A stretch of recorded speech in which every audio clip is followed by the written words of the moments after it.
Hi everybody, welcome back to my channel, SoCal Socialite. Today I'm going to be talking to you about sewing tools, but the bare minimum in terms of tools that I think you need to start sewing.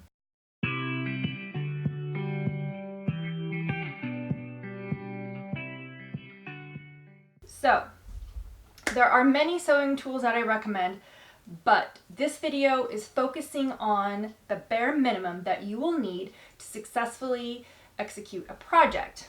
Now, some of you are learning to sew and you may not want to invest much. You want to just invest the bare minimum so that you can be successful. So this is what I'm going to recommend for you today. Now these are aside from your sewing machine, your bobbin, and the needles for your sewing machine. I'm going to start with the measuring tools, and the first one is a measuring tape. Now in sewing, you're always measuring things. You're measuring yourself all the time to make sure that you're cutting the correct pattern size. I recommend getting a measuring tape with, I think it's fiberglass inside. That's so over time it doesn't warp and stretch. If you get measuring tape that's just plastic, it will tend to kind of stretch and your measurements won't be as accurate. Next, I recommend this clear ruler.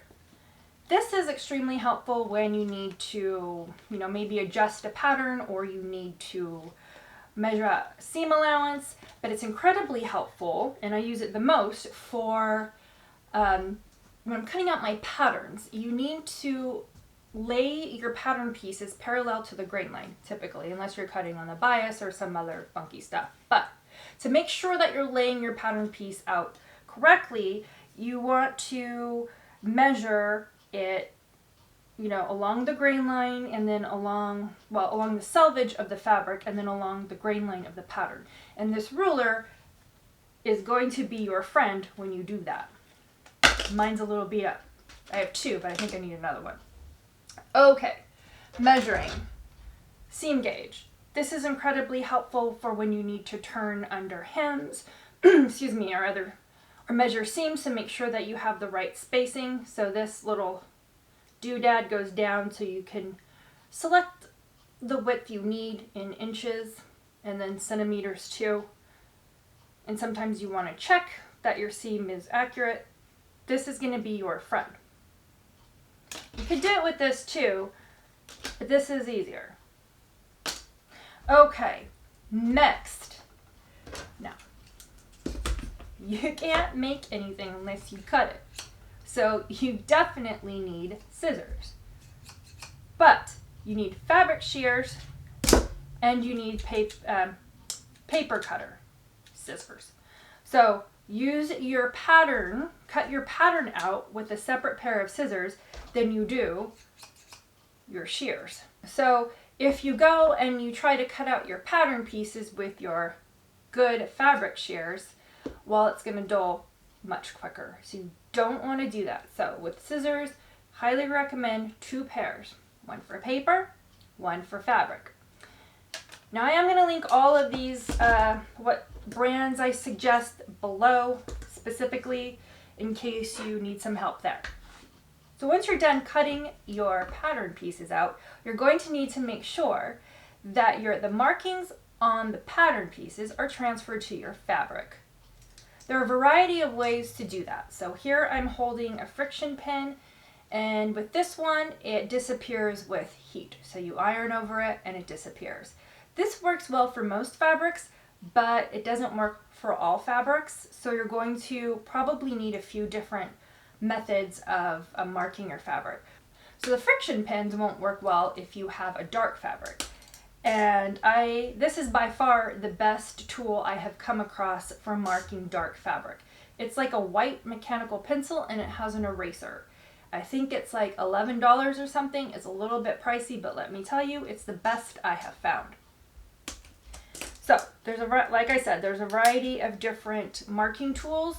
So it's really just going to depend on your fabric. I mean, you can use bar soap. Like I said, there's chalk wheels, there's chalk pens, there's these like oil pencils or something. So test it on your fabric before you do it. You don't want to ruin your fabric. You're going to need pins.